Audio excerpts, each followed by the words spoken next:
qui loin des cours, dans un lieu solitaire, se prescrit à soi-même un exil volontaire, et qui, lorsque Zéphyr a soufflé sur les bois... Coquin!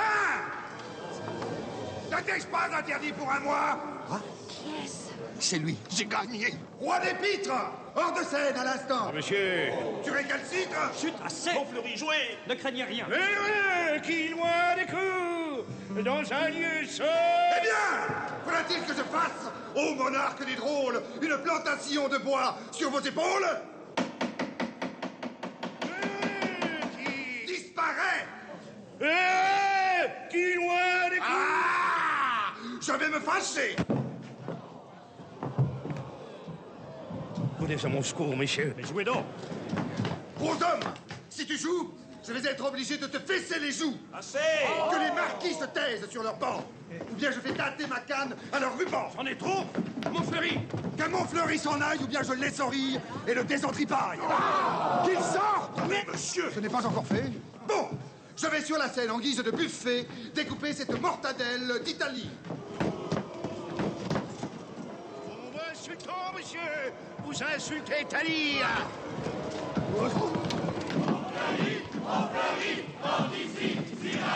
Je vous en prie, ayez pitié de mon fourreau si vous continuez, il va rendre sa larme. Toi, sors de scène! Eh bien? Quelqu'un réclame?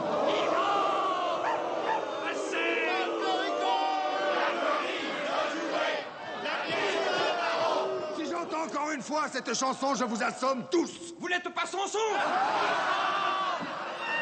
Je vous ordonne de vous taire et je dresse un défi collectif au parterre. J'inscris les noms.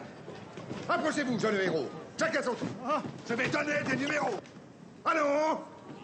Quel est celui qui veut ouvrir la liste? Vous, monsieur? Non? Vous? Non? Le premier duelliste, je l'expédie avec les honneurs qu'on lui doit. Que tous ceux qui veulent mourir lèvent le doigt. La pudeur vous défend de voir ma lame nue? Pas un nom? Pas un doigt? C'est bien. Je continue. Donc, je désire voir le théâtre guéri de cette fluxion. Sinon, le bistouri.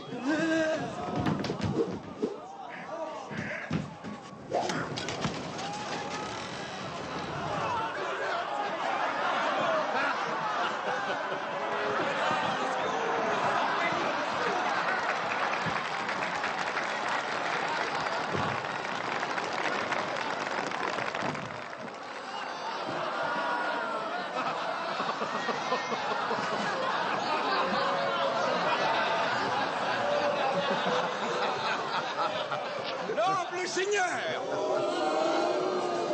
Messieurs, mes seigneurs, tas de bravo! Non, non, pas de bravo.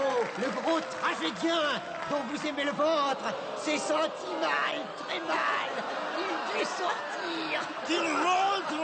Non! Si! Peut-on savoir, messieurs, quelle raison avez-vous de haïr Montfleury? Jeune oison, j'ai deux raisons dont chaque est suffisante seule. Primo, c'est un acteur déplorable qui gueule et qui soulève avec des hancs de porteur d'eau le verre qu'il faut laisser s'envoler. Secondo, est mon secret. Mais vous nous privez sans scrupule de la chlorise et par la France. Vieille mule! Les vers du vieux barreau valant moins que zéro, j'interromps sans remords. Et l'argent qu'il va falloir rendre! Belle Rose, vous avez dit la seule intelligente chose. Au manteau de Thespis, je ne fais pas de trou. Attrapez cette bourse au vol et taisez-vous. C'est l'argent du diable.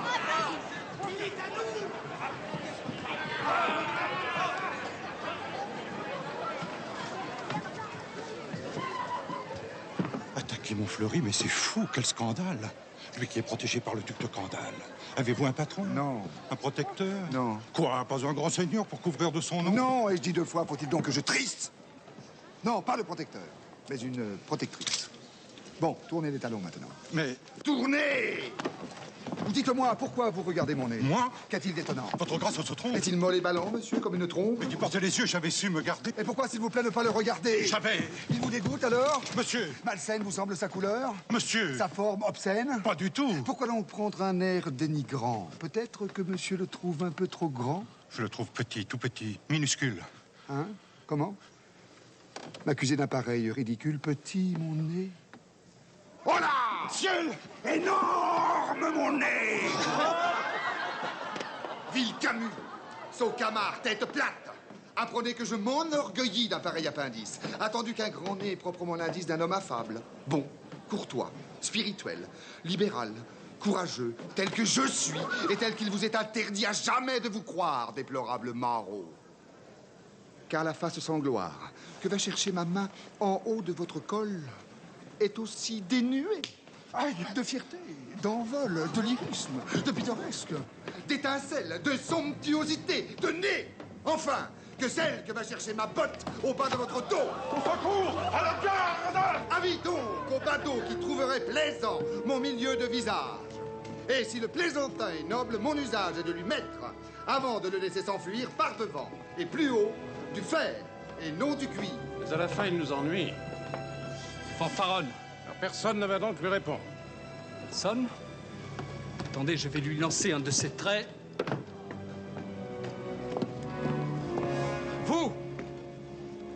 Vous avez un nez. Un nez. Très grand.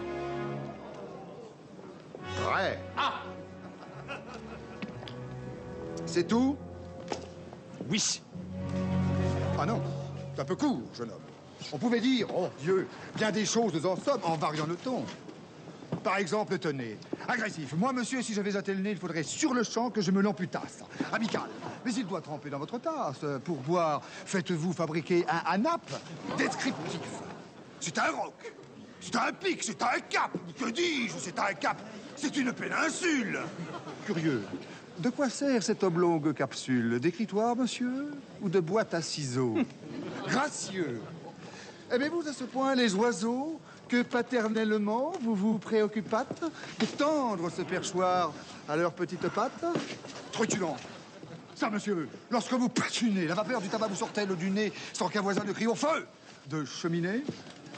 Prévenant, gardez-vous votre tête entraînée par ce poids de tomber en avant sur le sol. Tendre, faites-lui faire un petit parasol, de peur que sa couleur au soleil ne se fane. Pétant, l'animal seul, monsieur qu'Aristophane appelle hippocampe, éléphanto camélos, dut avoir sous le front tant de chair, sous tant d'os. Dramatique, c'est la mer rouge quand il saigne. Admiratif pour un parfumeur, quel enseigne. Lyrique, est-ce une conque? Êtes-vous un triton?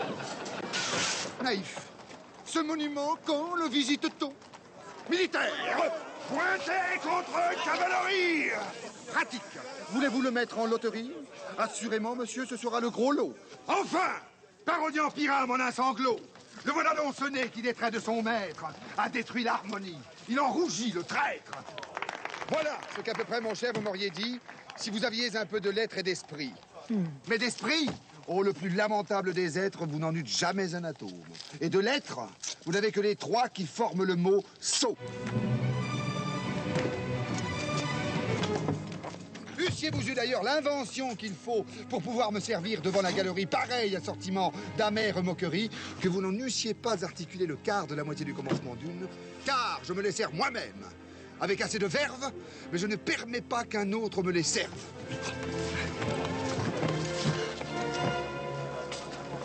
Va le faire, mais laissez donc.